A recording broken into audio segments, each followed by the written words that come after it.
Hi, it's Melinda with Hope When There Was None. How are you doing today? I am joined by my guest, Christine Hammond, and I'm very excited to bring this very important topic to you today. I get this question a lot when parents see behavior in children that's not really acceptable and also bordering on their abuser's behavior. And I happened to find Christine on Blogland and was just fascinated by the subject and asked her to be on. And I'm just very thankful for you to come on today and discuss this with us. Thank you so much for having me. I'm really looking forward to this. Yes, and you're also the author of Exhausted Woman's Handbook, which is amazing, by the way. I'm in on it and almost done, but it really hits a lot of great spots, which we could talk about later. So Let's touch on how you got involved in counseling, first of all, because just reading through everything, and I know your bio, but reading through everything, it seems like you really have a heart for this. So what is your upbringing and how did you get involved? I really do. So it's kind of a long, twisted journey. And I basically fell into counseling, for lack of a better way of saying that. I found out that as I was going along in life, that I just had a natural knack for seeing things a little bit more clearly than some other people did. And I enjoyed helping people. And so as I started going through the process, I was counseling out of a church for free. And my husband one day said to me, "Hey, we're going to get sued," because he's all about that. And so you need to go back to school. So I went back to school. And while I was taking my class, my master's class in counseling psychology, the professor started talking about personality disorders and specifically talked about narcissism. And I thought I about had a heart attack and died at that moment, because when he was describing narcissists, it was like he was describing every family member I had. Wow. So I went up to him afterwards and I said, "Is it possible that you could have multiple family members who are narcissists?" And he's, "No, not only is it possible, but it's highly probable, because this stuff does get passed down from one generation to the next." And that's a little bit more about what we're going to talk about. And so what I learned along the way was that not only did I have a knack for counseling, but I had a knack for counseling very difficult people, because I had learned how to deal with narcissists growing up and didn't really have much of a choice because I was thrown into it.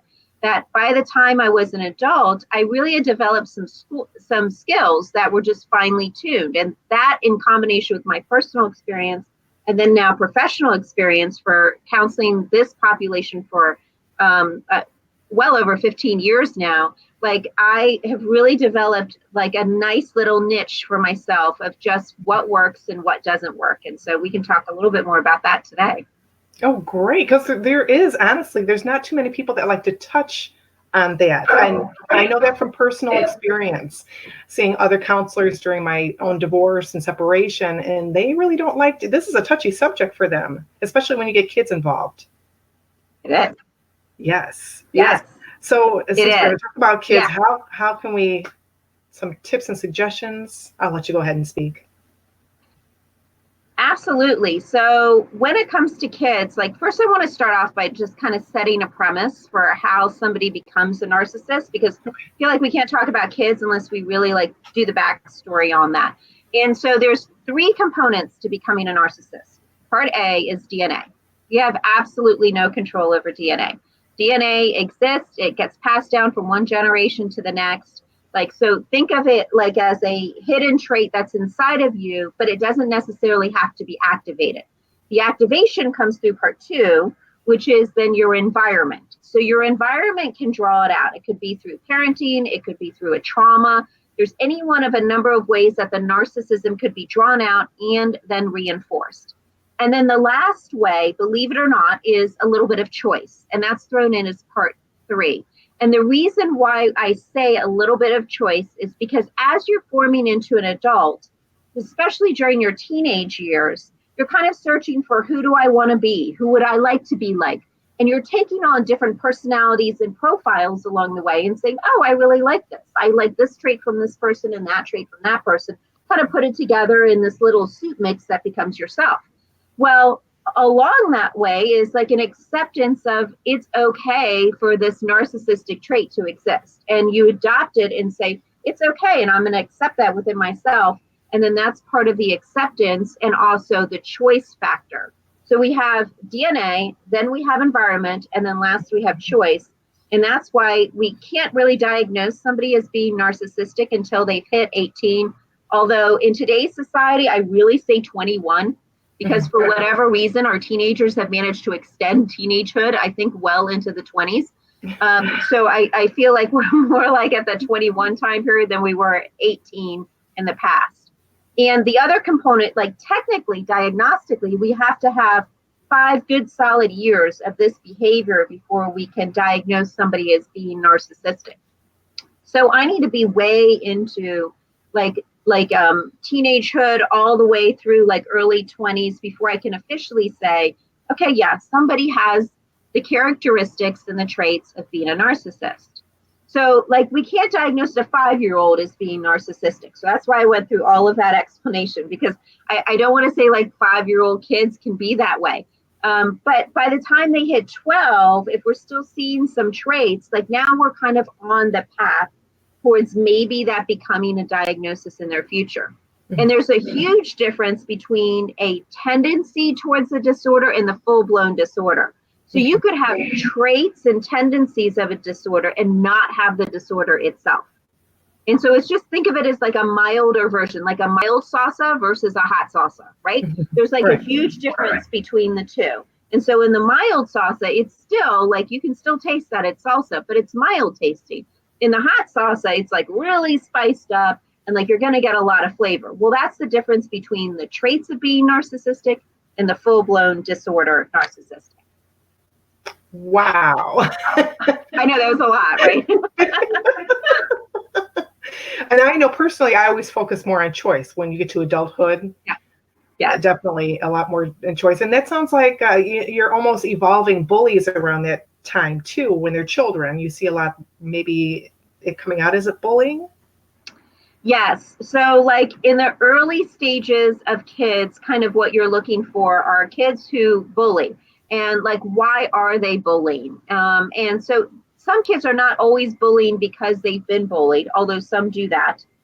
Some kids are bullying because we have a parent who's bullying them, which then is like probably an early indicator of narcissism, especially if the parent is a narcissist. Then sometimes their bullying of their child can then lead to their child doing the bullying.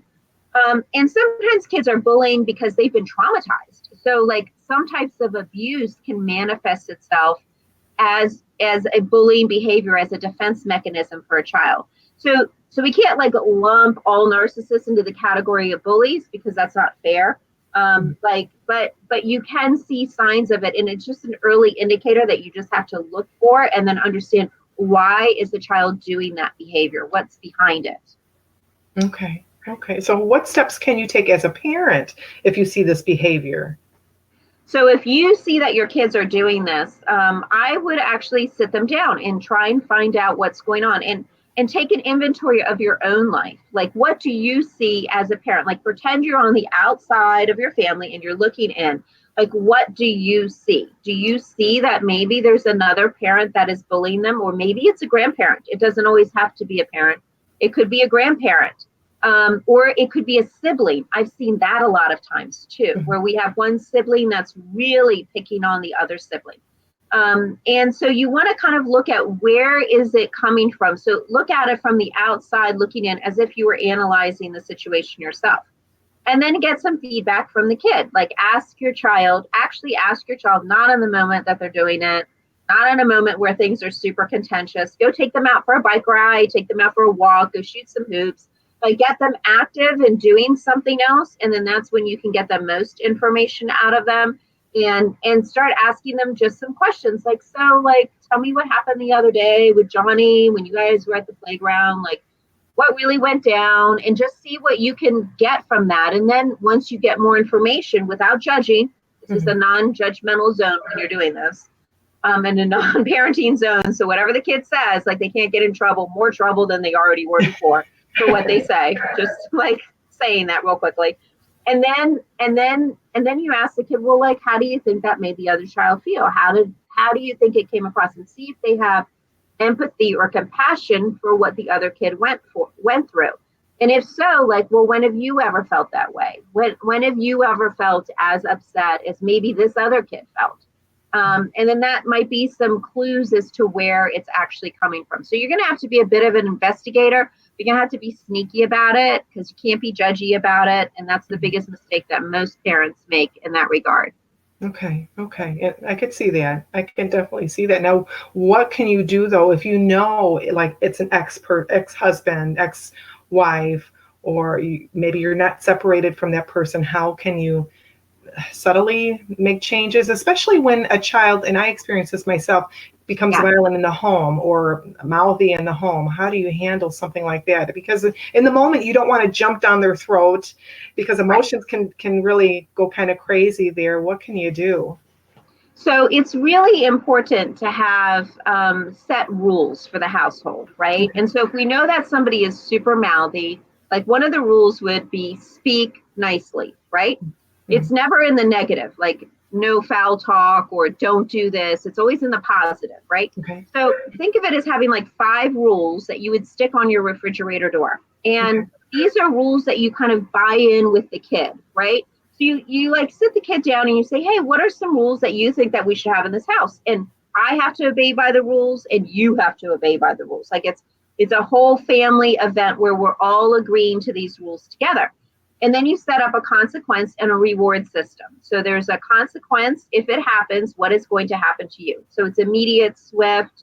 You're going to lose screen time for X number of days or hours. You're going to have a timeout in your room, just whatever it is, it's immediate. Or the reward could be like, well, at the end of the week, if everything goes really well, then we can go out for ice cream, or we can go take an extended bike ride, or we can go to your favorite store, and go shop or go get something to eat. Like, could be any one of a number of things. So that's how you start on it on the parenting ed. Now, if we find out that they're picking up this behavior because they're modeling it from an ex, the most important thing that you can do at this moment is not try to alienate the child from the ex, because that's usually where parents wind up making a mistake. And then you get a therapist involved, and then now the therapist is seeing that the parent that's not doing the bad stuff is now alienating the kid from the parent that's doing the bad stuff, and then you got a whole legal mess in front of you. So it's really important that you don't alienate the child. So what I would do in that situation is go to the movies. And in the movies, there's all kinds of people who bully other people, who say mean things. There's even cartoon characters and all kinds of things that you can turn to. I mean, there's hardly anything now that you can't watch where you're not going to see that. Right. And I would use one of those characters as examples of what we're not going to be like. So rather than saying the ex's name or involving them in any way, shape, or form, you just take that behavior, find a character that's similar, you watch it together and say, so, like, how do you think you should handle this? Like, do you think that this is okay? Like, what's wrong with this behavior? And you analyze it through this kind of environment rather than this kind of environment. Gotcha. That makes good sense. Now, if you are actually normally co-parenting, I know I would personally, if I had a normal person I could co-parent with, I would share this information with that person. But what if you get this person that once they hear, like, as an example, you took away the child's phone, the child on that next weekend for visitation tells mom or dad, oh, mom took away my phone, mom or dad took away my phone, and then you get an earful. How can you, I guess, also co-parent with this narcissist? Right. Yeah. Co-parenting with a narcissist is very difficult. So, you think being married to one is difficult. Trying to co-parent with one is even worse, right? Yes. In some instances, because like now they have even, weirdly enough, more power and not less. Yes. And so because now they're controlling and they're not even in the household. And so that's the frustrating part. But what you have to do is always stay in control of your own little world. Right. And so, like, if you're going to take the cell phone from the kid, then you're going to take it away for a certain period of time. And then you're going to give it back to them and say, OK, I'm giving it back to you for the purpose of calling said other parent. So you can call them during this time, so that it's very clear that every single day that they're allowed to call their parent, and they're allowed to call their parent at this time. And this is the only thing that I'm taking away from you now. Or you can do what I've done in the past, which is you just shut off the internet. And then they can keep their phone, and then you don't have to worry about anything because you've shut off the internet, because they can't do anything on their phone anyway without internet. What's an idea? And sometimes that solves the problem all by itself. Of course, that means that you don't get to use the internet too. That really stinks. But, and the other alternative is you could change the password to the internet so then they don't have access to it, but you do. And then you just change the password back when they're done with restriction. So there's a couple of ways of maneuvering that so that they still have their phone and can still access the other parent. But what you don't want to do is have punishments that extend beyond your household. Right. So like if the kid does something wrong in your household, you are punishing the kid in your household. You're not extending that punishment into the other household because you don't know how well or poorly that's going to be received by the other parent. And you don't want the kids to be subject to any more potential abuse of that, for lack of a better way of saying that. Well, mom did this and I think it should be blah, blah, blah. And they can like even make it even worse instead of better for the child. So you don't want to do that either. Right. Okay. Oh, that's very good. That is really good stuff. Wow. Okay. Now, see, I needed you many years ago. Everything's done now, thank goodness. But wow, that is really great stuff. That is, oh my goodness. And I'm trying to wrap my mind around just, I really wish I had that encouragement as well as those words when I was going through, because I kind of muddled through. I really and honestly did. And I wish I would have been stronger and also, again, took those moments to write out some rules on the fridge. And that sounds so easy. It is. And like nearly every elementary school across the nation does that, right? And so I'm just borrowing from what works in education and then taking that and applying it back to the home situation. And so they will do that in your classrooms. And it's effective there without having any corporal punishment at all in schools. So why wouldn't it be effective at home? Gotcha. Okay. Yeah, because I know I did the one, count 1, 2, 3. That didn't always work. No. Okay. Okay. That is they'll amazing. Never do anything at one. No. No, they don't. Now, this is something that'll work with even those teens that might be a little bit more edgy, if you want to call them that, for lack of a better term. Okay. Yeah, so like as the kids get older, now teenagers are a whole different ball game than a younger child. And it's the most important thing to remember is this. When your child turns 12, critical thinking skills kick in. So it's a huge developmental shift in how they even learn. Prior to age 12, everything that comes in, they regurgitate and it comes back out. So learning is very easy to prior 12. As soon as critical thinking kicks in, then that's when they're saying like the information comes in and the kid's like, yeah, no, forget that. I don't need that. And they toss it aside. And so it doesn't actually come in. It like stops right at the ears, literally.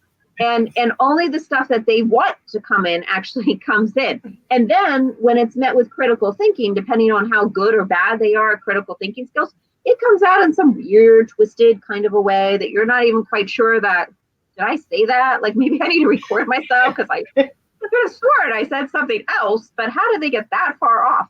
That's the critical thinking skills. That's why the show was, are you smarter than a 5th grader and not a 6th grader?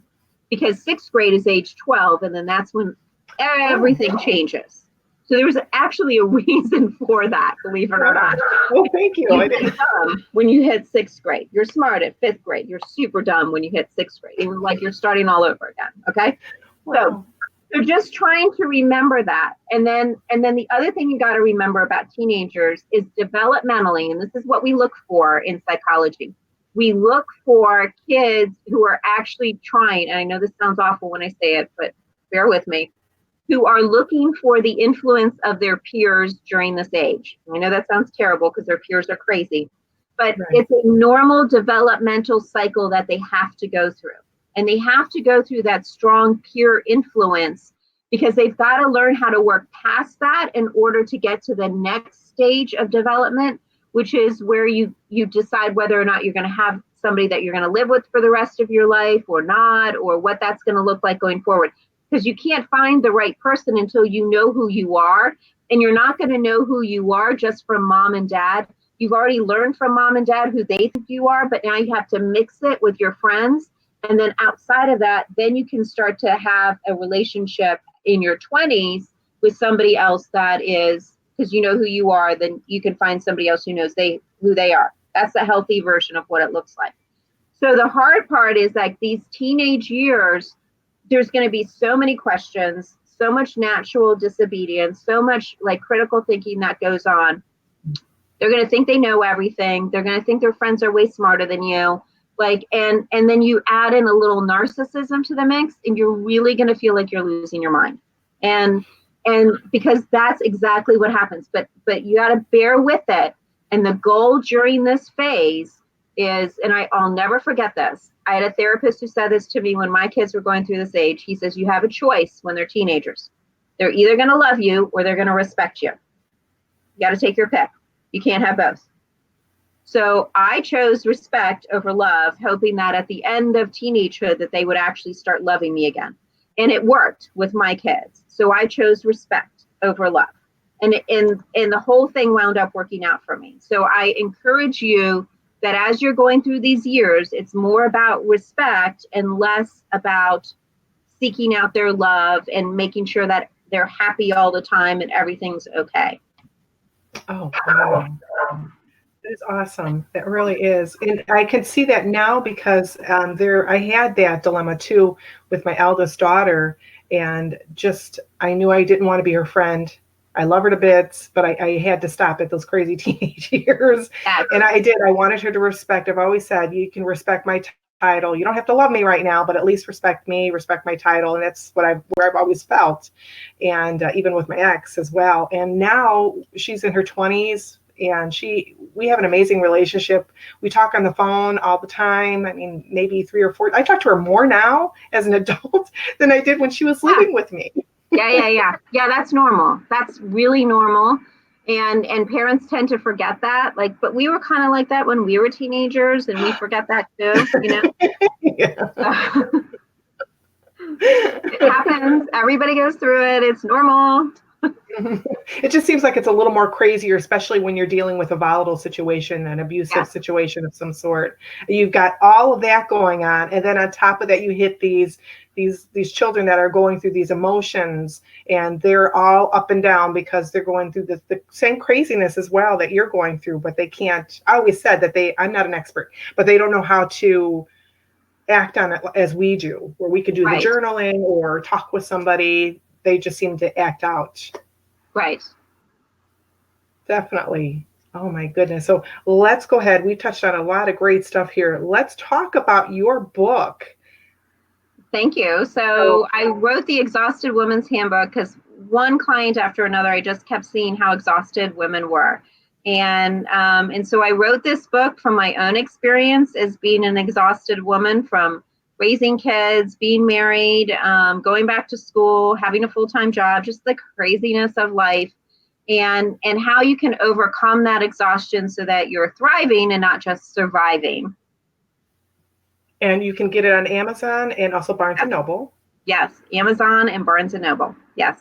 And again, it's a quick read, and I've been glued to the chapters, and just the first few, I was like, I wanted more. So you got a lot of great information in there too. Thank you. Really, I really like that. Yeah, so you are just amazing. You've got a podcast going on. Let me get that on up here too. Yes. Let's see the podcast. So we have a podcast called Understanding Today's Narcissist, and it's all things narcissism. So it is a great place to just find out some more information about what it's like to deal with one, especially in today's culture, in today's society, because it's very different since we have all this influx of social media that just encourages narcissistic behavior. Yes. And you know what, just real quick too, when you have, like, let's say you've raised your child past teenage years, and then what happens, or is it okay? Because I have a lot of folks don't feel that it's okay if you need to separate yourself from that toxic child or mother or father if they're causing you grief. I guess maybe something more from you that would give validation that it's okay if you need to. Absolutely. So like, you're always allowed to set boundaries at any time, and boundaries are important for yourself, and don't feel bad because you have to set a boundary. Like that's your own limitation. that you are setting, because you know that past this limit, I can't do anymore.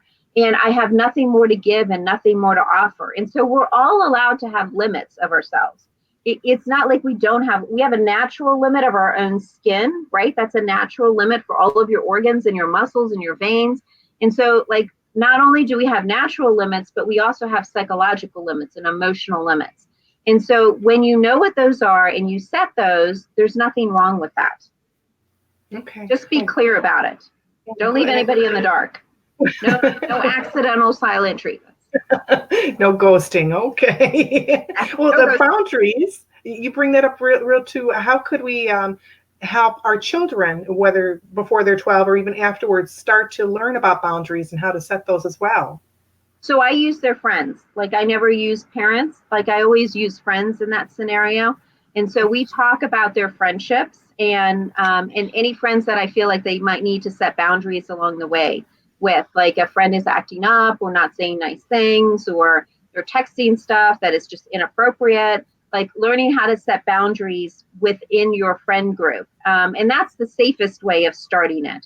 And then those boundaries can be extended later on in life to partners or to people that they're dating. But it's the easiest place to start. It always is with their friends. Okay, good. Now, what if you get that brick wall where they're like, I don't want to hear you again, closing off the ears? They're only hearing. Is it just small doses? Small doses at a time. Just find out what's behind why they don't want to hear it. Maybe you're talking too much. Mm-hmm. Maybe you're not listening enough, and you have to like listen more, talk less. And so if you find that you need to do that, then that's what you've got to do. Because kids learn more by what they see than what you say. So what they see you doing, if they see you reinforcing a boundary, and you could talk about yourself. Hey, I had to cut this friend off for a while because they were just like texting me bad stuff. Let me show you what they said. And like, I decided that I'm not going to do this, and just use it as an example from your own life. And then your kids will understand it a little bit better. But only friends, not exes. Okay. Especially if they're the kid of that parent. Yeah. As an example, I know I have a friend that, speaking of texting, what is a good suggestion when you have going back to your ex or your person you're separated from, when you're dealing with that negative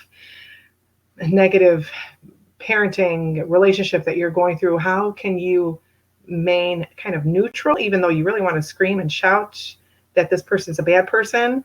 And how can you display, I guess, respect for the person that you're supposed to be co-parenting with that might be a narcissist? So if you are married to somebody and they are dealing with an ex who is narcissistic, like your job is, I call you the assistant parent, which means that you are assisting that parent in whatever decision they make. So you're not the driving force, you're assisting. Just like you have assistants at work who help us, and they'll do things for us and take on some minor tasks in order to help you get your job done. That's what your role is as the assistant parent or the step parent in that situation. So if you kind of remember it in like a work term, it like easily naturally sets the boundaries all by itself, because you know exactly what your role is in that case. Oh, good. All right. And before I let you go, because our time's almost up, you have master classes. I do. Talk about those? So I have some master classes online. A couple of them are about narcissism. Another one's about intentional change. And they're all designed for you to be able to hear from me and get some learning and some material. And I have a lot of videos and PDFs that you can look at to help you heal and get better, so that you're able to do this at home, at your own time. And then some of this stuff is intended for you to then, now that you've done this, now you can go talk to a therapist, and you have stuff that you bring with you, so you're not wasting a whole bunch of time on the front end of therapy. Oh, nice. That's very nice. And that's all on your growwithchristine.com on your website there. Yes. Awesome. Great. And she does have an amazing blog too. All of your stuff is good. You really have a lot of great information out there. And I was just blown away. I learned a lot, and especially now. I learned a bunch just this half hour. And so I'm going to say thank you so much for sharing all this great information. I do appreciate you being here with us and sharing. Yes, I enjoyed it. Thanks for having me. Well, thank you all for listening and tuning in. I hope you have a great day, and visit her site. She has a lot of great information. Also, her Facebook link too. That's down here. I can give you those links a little bit later. Thanks for tuning in. It's Melinda signing off from Hope When There Was None. Bye-bye. Bye.